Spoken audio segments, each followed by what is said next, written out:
ఆంధ్రప్రదేశ్ ముఖ్యమంత్రి జగన్మోహన్ రెడ్డి అక్టోబర్ 5, 6 ఆకస్మిక ఢిల్లీ పర్యటన. ఏంటి దీంట్లో ఉన్న ఆంతర్యం? అక్కడికి వెళ్ళి ప్రధానమంత్రి మోదీతోనూ, అమిత్ షాతోనూ, కేంద్ర మంత్రులతో, కేంద్ర పెద్దలతో చర్చలు జరుపుతున్నాడు. ఎప్పుడు వెళ్ళినా పోలవరం ప్రాజెక్టుకి నిధులు ఇవ్వండి, ఈసారి పోలవరం ప్రాజెక్టుకి అడ్వాన్స్ ఇవ్వండి, 19,000 కోట్లు ఇవ్వండి అని అడిగాడు నిర్మలా సీతారామన్ని. అయిన తర్వాత ఎప్పుడు వెళ్ళినా ప్రత్యేక హోదా గురించి ఒక్కసారి కేంద్ర నాయకత్వాన్ని గుర్తు చేస్తారు. ప్రత్యేక హోదా లేదు, పెండింగ్ నిధులు, అట్లాగే విద్యుత్ శాఖ మంత్రిని కలిసి రాష్ట్రానికి రావాల్సిన నిధులు, విద్యుత్ శాఖ నుంచి రాష్ట్రానికి రావాల్సిన నిధులు, ప్రోత్సాహకాలు, వాటి గురించి చర్చించటం, అలాగే జలవనరుల శాఖలో పెండింగ్ ఉన్న సమస్యలు, కొన్ని ప్రాజెక్టులకు అనుమతులు మంజూరు, వీటినన్నిటినీ చర్చించిన తర్వాత రాజకీయ వర్గాల్లో ఒక చర్చ జరుగుతూ ఉంది. జగన్మోహన్ రెడ్డి శాసనసభను రద్దు చేసి, ఆనాడు కేసీఆర్ 2018లో ఏ విధంగా సభను రద్దు చేసి 6 నెలల ముందు ఎన్నికలకు వెళ్ళాడో, అదేవిధంగా జగన్మోహన్ రెడ్డి కూడా శాసనసభను రద్దు చేసి ఇప్పుడు జరగబోతున్న 5 రాష్ట్రాల ఎన్నికలతో పాటు శాసనసభల ఎన్నికలకు వెళ్తాడా అనే చర్చ రాజకీయ పార్టీలోనూ, ఆంధ్రప్రదేశ్, తెలంగాణ ప్రజల్లో కూడా చర్చకొచ్చింది. ఈ పర్యటన యొక్క ఆంతర్యం, ఆయన కేంద్ర పెద్దలను, ప్రధానమంత్రి మోదీ వాళ్ళతో ఈ ముందస్తు ఎన్నికల గురించి చర్చించి వారి యొక్క అభిప్రాయాలు, సూచనలు తీసుకునే అవకాశం ఉన్నది. లేదు, సూత్రప్రాయంగా వారికి చెప్పి నేను శాసనసభను రద్దు చేసి ముందస్తుకు వెళ్ళబోతున్నాను అని చర్చిస్తాడు అనే ఒక వార్త మీడియాలో విస్తృతంగా ప్రచారంలో ఉంది. ఆయన ఎందుకంటే వైఎస్ఆర్సీపీ పార్టీ ఎప్పుడైనా ఎన్నికకు సిద్ధంగా ఉంది, వాళ్ళ అభ్యర్థుల జాబితా కూడా సిద్ధంగా ఉంది. కొంతమంది టికెట్లు ఇవ్వటం లేదు. ఓ 30 మంది వైఎస్ఆర్సీపీ ఎమ్మెల్యేలకు టికెట్లు నిరాకరించబడతాయి. నిరాకరించబడినా ఆఖరి నిమిషంలో నీకు సీట్ లేదని చెప్పకుండా ముందుగానే పిలిచి చెప్పేశాడు. ఆయన సాధారణంగా, అన్నా కొన్ని కారణాల వల్ల నీకు తెలుసు, నాకు తెలుసు, నీకు ఈసారి ఎమ్మెల్యేగా టికెట్ ఇవ్వలేను, నీకు ఎమ్మెల్సీ పదవో, రాజ్యసభో, కార్పొరేషనో మరొక రకంగా నిన్ను గౌరవించుకుంటాను, సహకరించు అని చెప్పి వాళ్ళకి ఇప్పటికే సమాచారం అందజేశాడు. ఎవరెవరికి టికెట్లు రావో వాళ్ళకి తెలుసు. కొద్దిమంది మనోవేదనతో ఇంత చేసినా నాకు టికెట్ రావటం లేదని కొద్దిమంది ఆలోచన చేస్తున్నారు. జనసేనలోకి వెళ్దామా, తెలుగుదేశంలోకి వెళ్దామా, బీజేపీలోకి వెళ్దామా అని కొద్దిమంది ఆలోచన చేస్తున్నా, సరే జగనన్న పిలిచి చెప్పాడు, నాకు ఇది కాకపోయినా ఇల్లంట తిరిగి ఓటర్లకు దండం పెట్టి 5 సంవత్సరాల ఎమ్మెల్యే కంటే 6 సంవత్సరాల శాసన మండలి అదే మెరుగు అని చెప్పి కొంతమంది దానికి సంసిద్ధత వ్యక్తపరిచి, చాలామంది సీటు రాని ఎమ్మెల్యేలు అందరూ కూడా తృప్తి చెందడం జరిగింది. అదొక విశేషం. ఎందుకు ఈ ముందస్తుకు వెళ్ళటం అంటే, తెలుగుదేశం పార్టీ, జనసేన వాళ్ళ కొన్ని ఊహాగానాలు ఉన్నాయి, ముందస్తుకు వెళ్తాడు జగన్మోహన్ రెడ్డి అని. ఈ వారాహి 4వ దశ యాత్ర సందర్భంగా పవర్ స్టార్ పవన్ కళ్యాణ్ కృష్ణా జిల్లా కైకలూరులో జరిగిన సభలో జగన్మోహన్ రెడ్డి ముందస్తుకు వెళ్ళే అవకాశం ఉన్నదని సూత్రప్రాయంగా ఆయన కూడా ప్రజలను ఉద్దేశించి మాట్లాడుతూ చెప్పాడు. చంద్రబాబు నాయుడుకు కూడా ఒక అనుమానం ఉంది. ఆయన గత 6 నెలలుగా జగన్మోహన్ రెడ్డి కూడా ముందస్తుకు వెళ్ళవచ్చు అనే దిశగా జైలుకు వెళ్ళకముందు ఆయన దానిపై కేంద్రీకరించి, అందువల్లనే బస్సు యాత్ర ప్రారంభించి లోకేష్నేమో యువగళమని చెప్పి పాదయాత్రకు పంపించి దాదాపు 70 మంది అభ్యర్థుల జాబితా ఖరారు చేశాడు చంద్రబాబు నాయుడు. అట్లాగే సూత్రప్రాయంగా జనసేన పార్టీకి ఏ సీట్లు కేటాయించాలనేది కూడా చర్చలు జరిగినాయి. కొన్ని ఇరు వర్గాలు ఆమోదించారు. భారతీయ జనతా పార్టీతో కలిస్తే వాళ్ళు ఏ సీట్లు, అసెంబ్లీ సీట్లు అడిగే అవకాశం ఉన్నది, పార్లమెంట్ సీట్లు అడిగే అవకాశం ఉన్నదాన్ని గత అనుభవాన్ని బట్టి 2004, 2014లో భారతీయ జనతా పార్టీ ఆశించే సీట్లు వాళ్ళ నాయకుల యొక్క స్థానాలను బట్టి అది కూడా చర్చకు వచ్చింది. ఇప్పుడు జగన్మోహన్ రెడ్డికి ఎందుకు ఇప్పుడు ముందస్తుకు వెళ్తున్నాడంటే, కేసీఆర్కి ముందస్తుకు వెళ్ళటం కలిసి వచ్చింది, నేను కూడా ముందస్తుకు వెళ్తే నాకు కూడా కలిసి వస్తుందని ఒక సెంటిమెంటు. రెండోది, దాదాపు 1 నెల రోజులు పూర్తయింది చంద్రబాబు నాయుడు జైలుకు వెళ్ళి, రాజమండ్రి సెంట్రల్ జైలుకి వెళ్ళి 1 నెల రోజులు పూర్తయింది. ఎవ్వరూ ఊహించలా. సరే, వాళ్ళ న్యాయవాదులు బెయిల్ దరఖాస్తు వేయకుండా కేసు కొట్టేయండి అని చెప్పి హైకోర్టులో, సుప్రీంకోర్టులో కాలయాపన చేయటం వల్ల సమయం వృధా అయి 1 నెల రోజులు సమయం పట్టింది. ఇప్పుడు ఒక్క కేసే కొలిక్కొచ్చిన సుప్రీంకోర్టులో కూడా వాళ్ళు కేసు కొట్టేయమని చెప్పే అవకాశాలు చాలా తక్కువ. మీకు అవకాశం ఉంది కదండి, బెయిల్ వేసుకోండి, బెయిల్ వేసుకుని బయటికి రండి, మీరు కోర్టులో మీ న్యాయ పోరాటం చేయండి. అంతేగాని ట్రయల్ కోర్టులో ఉన్న అంశాన్ని తీసుకొచ్చి మీరు కొట్టేయండి అంటే మేము ఇక్కడ ట్రయల్ కోర్టులో ఉన్న అంశాలను లోతైన అధ్యయనం ఏం చేయము. ఏదైనా 1-2 సూత్రాలు ఏమైనా ఉంటే, మీకు అనుమానాలు ఉంటే ఏదైనా సెక్షన్ల గురించి మాట్లాడతాం, కానీ సుప్రీంకోర్టు ట్రయల్ కోర్టు కాజాలదు. మీ వాదోపవాదాలన్నీ ట్రయల్ కోర్టుకు వెళ్ళండి. కేసు కొట్టేయటం అనేది దర్యాప్తు సంస్థ 2000 పేజీల రికార్డు సమర్పించి సాక్ష్యాధారాలు, ప్రాథమిక సాక్ష్యాలు ఉన్నాయని చెప్పి ట్రయల్ కోర్టు చెప్పిన తర్వాత హైకోర్టు కానీ సుప్రీంకోర్టు కానీ ఎప్పుడు జోక్యం చేసుకోకూడదు అని ఆ విధంగా ఈ స్కిల్ డెవలప్మెంట్ కేసులో చుక్కెదురైంది తెలుగుదేశం పార్టీకి, చంద్రబాబు నాయుడికి. అది ఇలా ఉండగా మరికొన్ని కేసులు జోడించారు. 2 కేసుల్లో అయితే ఊరటొచ్చినట్టే. బస్సు యాత్ర సందర్భంగా అంగళ్ళు, పుంగనూరులో దాడిని పోలీసులు పెట్టిన కేసుల్లో దేవినేని ఉమామహేశ్వరరావు, మాజీ మంత్రి అమర్నాథ్ రెడ్డి వీళ్లకు ముందస్తు బెయిల్ లభించింది. అందువల్ల ఆటోమేటిక్గా చంద్రబాబు నాయుడు కూడా అంగళ్ళు కేసులో, పొంగునూరు కేసులో ముందస్తు బెయిల్ వస్తుంది. కానీ ఆయన మెడకు చుట్టుకున్న కేసులు మరికొన్ని కేసులు ఉన్నాయి. ఇన్నర్ రింగ్ రోడ్ కేసు, అట్లాగే ఫైబర్ నెట్ కేసు,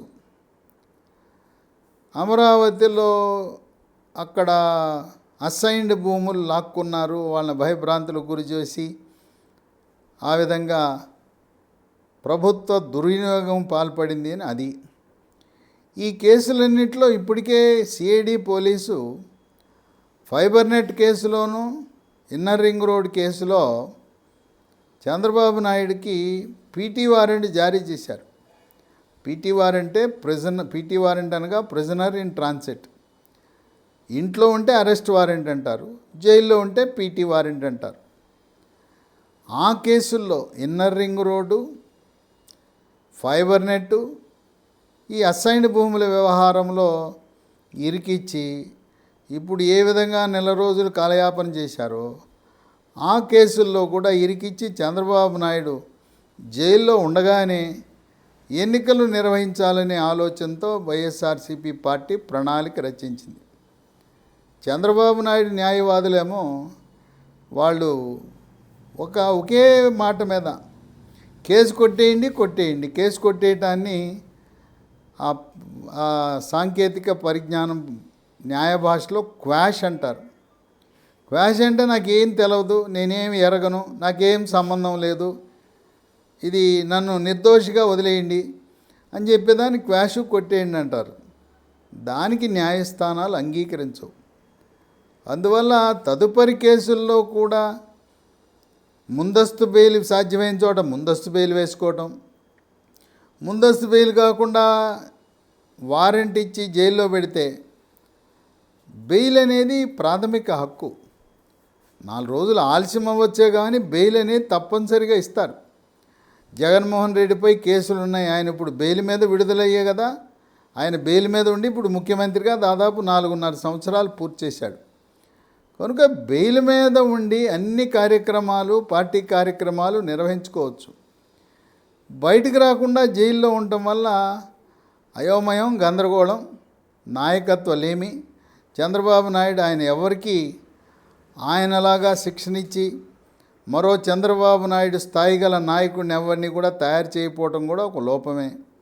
అందువల్ల దశ కొరబడిందని, తర్వాత జనసేన పార్టీతో సమన్వయంలో కూడా సరిగ్గా అడుగులు పట్టడం లేదని విమర్శలు ఉన్నాయి. ఇటువంటి తరుణంలో వాళ్ళు కేసుల్లో తలములకలైన సమయంలో చంద్రబాబు నాయుడు జైల్లో ఉన్నప్పుడే త్వరితగతిన ముందస్తు ఎన్నికలు తెలంగాణ రాష్ట్రంతో పాటు ముందస్తు ఎన్నికలు పెడితే కలిసి వచ్చే అంశంగా వైఎస్ఆర్సీపీ పార్టీ భావిస్తూ ఉంది. అలాగే ప్రశాంత్ కిషోర్ వైఎస్ఆర్సీపీ పార్టీ వ్యూహకర్త, ఆయన అభిప్రాయం తీసుకుంటున్నారు. అట్లాగే నిఘా వర్గాల సమాచారం, ఒక 5-6 ప్రైవేట్ ఏజెన్సీలతో సర్వే చేయించిన జగన్మోహన్ రెడ్డి ఢిల్లీ వెళ్ళి అక్కడ కేంద్ర ప్రభుత్వ పెద్దలతో చర్చించి వచ్చిన తర్వాత కేబినెట్ సమావేశం పెట్టి శాసనసభ రద్దు చేసే అవకాశం ఉందని ఊహాగానాలు ఉన్నాయి. అయితే కేంద్ర ఎన్నికల కమిషను మరి ఇంత త్వరగా వాళ్ళ కార్యక్రమాన్ని పూర్తి చేయగలరా అని అంటే, కేంద్ర ఎన్నికల సంఘం వాళ్ళు తలుచుకుంటే వాళ్ళు చేసేది ఏమి లేదు. రాష్ట్ర ప్రభుత్వ యంత్రాంగమే ఎన్నికలు నిర్వహించేది. ఇక్కడ రెవెన్యూ, పోలీస్ యంత్రాంగం సిద్ధంగా ఉంటే ఈవీఎంలకేం కొరత లేదు, ఈవీఎంలు ఉన్నాయి. అందువల్ల రెవెన్యూ, పోలీస్ యంత్రాంగం యొక్క సంసిద్ధత ఉంటే ఎన్నికల నిర్వహణ ముందు ఓటర్ల జాబితా సవరణ కార్యక్రమాన్ని చేపట్టడానికి తగు సమయం ఉంది. కనుక కేంద్ర ఎన్నికల సంఘం నుంచి ఎటువంటి అభ్యంతరం రాదు. అందువల్ల తెలంగాణ రాష్ట్రంతో పాటు డిసెంబర్ మొదటి వారంలో ఆంధ్రప్రదేశ్లో కూడా ఎన్నికలు జరిగి డిసెంబర్ 10-15 మధ్యలో ఎన్నికల ఫలితాలు విడుదలయ్యే అవకాశం ఉందనే ఊహాగానాలు, పుకార్లు షికారు చేస్తున్నాయి. వేచి చూద్దాం. ఒకవేళ జగన్మోహన్ రెడ్డి అదే నిర్ణయం తీసుకుంటే మరి తెలుగుదేశం పార్టీ, జనసేన వాటికి ఆ సంసిద్ధత ఉన్నదా? ముందస్తు ఎన్నికలు జరిగితే భారతీయ జనతా పార్టీ వ్యూహం ఏంటంటే, పార్లమెంటు రద్దయిన తరువాత పార్లమెంట్ ఎన్నికల షెడ్యూలు విడుదలైన తరువాత జనసేన తెలుగుదేశం పార్టీతో పొత్తు పెట్టుకుందామనే ఆలోచన ఉంది. ఎందుకంటే లోక్సభ, రాజ్యసభ కొనసాగినంత కాలం రాజ్యసభలో బీజేపీకి తగు సంఖ్యాబలం లేని కారణం వల్ల వైఎస్ఆర్సీపీకి ఉన్న 9 మంది రాజ్యసభ సభ్యులు అవసరం.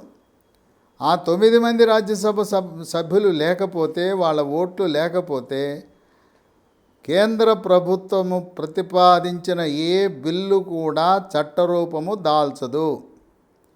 కొంతమంది అమాయకులు ఆంధ్రప్రదేశ్ ప్రజలు ఏంటి ప్రధానమంత్రి మోదీ, అమిత్ షా వల్లమానిన ప్రేమ జగన్మోహన్ రెడ్డి పట్ల వలకబోస్తున్నారని అంటే, అక్కడ కేంద్ర ప్రభుత్వములో ప్రతిపాదించిన ప్రతి ఒక్క బిల్లు కానీ, సవరణ బిల్లులు కానీ అవి చట్టరూపము దాల్చాలంటే, ఆమోదం పొందాలంటే ఈనాడు రాజ్యసభలో వైఎస్ఆర్సీపీ బలము 9 ఉంది సంఖ్య.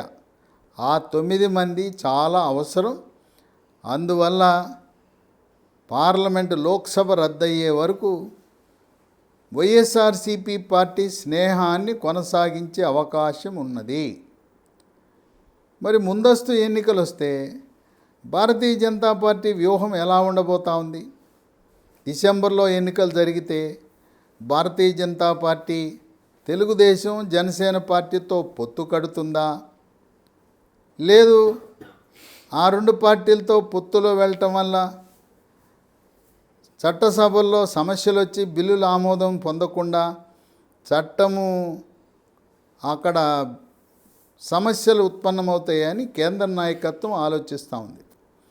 అందువల్ల ముందస్తు ఎన్నికలు వస్తే వైఎస్ఆర్సీపీ పార్టీకి వాళ్ళకి ఇబ్బంది కలిగే పరిస్థితి, వాళ్లకు కొంచెము కడుపు మంట కలిగే అంశము జనసేన తెలుగుదేశం పార్టీతో పొత్తు పెట్టుకోవటం. అందువల్ల ముందస్తు ఎన్నికలు వస్తే భారతీయ జనతా పార్టీ వ్యూహం ఎలా ఉంటుందని వేచి చూడవలసిన పరిస్థితి. ఎందుకంటే భారతీయ జనతా పార్టీకి పెద్ద పట్టింపున్న రాష్ట్రం కాదు ఆంధ్రప్రదేశ్. కానీ ఆంధ్రప్రదేశ్లో ఉండే ప్రాంతీయ పార్టీలు దేనికైనా కూడా కేంద్ర ప్రభుత్వం యొక్క మద్దతు, వాళ్ళ యొక్క సహకారము తప్పనిసరి. అందువల్ల ఆంధ్రప్రదేశ్లో ఉండే ప్రాంతీయ పార్టీలు ఆచితూచి అడుగులు వేస్తాయి.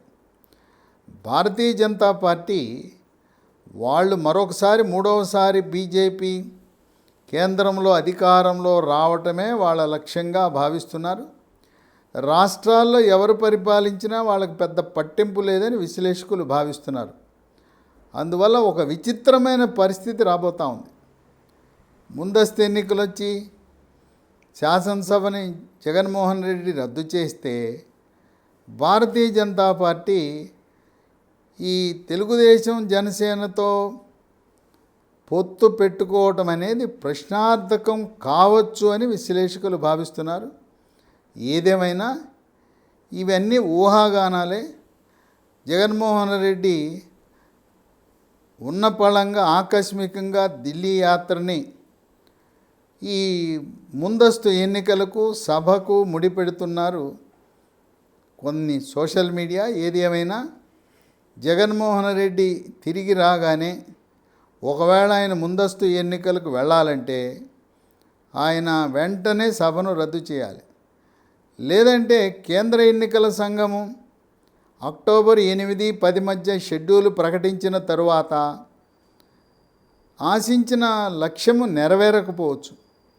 అందువల్ల జగన్మోహన్ రెడ్డి 6 రాత్రికి అమిత్ షాని కలిసి 7 శనివారం ఆంధ్రప్రదేశ్ రాష్ట్రానికి వచ్చిన తర్వాత ఒకవేళ అటువంటి ప్రతిపాదన ఏదన్నా ఉంటే 7వ తారీఖు అత్యవసరంగా కేబినెట్ సమావేశం పెట్టి అసెంబ్లీ రద్దనే అంశాన్ని ప్రకటించాలి. 7వ తారీఖు జరగలేదు అంటే ఇక ముందస్తు ఎన్నికలు లేనట్టే. ముందస్తు ఎన్నికలు లేకపోతే షెడ్యూల్ ప్రకారం అసెంబ్లీ పార్లమెంటు జరిగితే భారతీయ జనతా పార్టీ, తెలుగుదేశం పార్టీ, జనసేన 3 పార్టీలు యథావిధిగా 2014లా పొత్తు పెట్టుకుని వైఎస్ఆర్సీపీ పార్టీపై పోరాటం చేసే అవకాశాలు ఉన్నాయని విశ్లేషకులు భావిస్తున్నారు.